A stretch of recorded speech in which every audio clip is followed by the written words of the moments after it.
લાગણીના જળ વડે મર્દન કરું છું, શબ્દ કાગળ પર ઘસી ચંદન કરું છું, બે ગઝલ બે ગીતના પુષ્પો ચઢાવી માતૃભાષાને પ્રથમ વંદન કરું છું.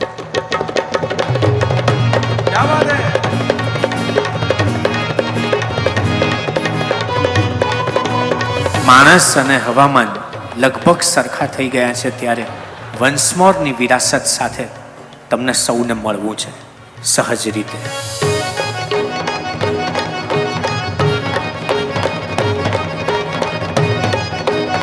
છુમક છુમક નહીં નાચું રે ઘાયલ, લઈ લે પાયલ પાછું, બિના છમાછમ ઝરણા નાચત નાચત નભના તારા, પાયલ ક્યાં પહેરે છે કોઈની નાડીના ધબકારા.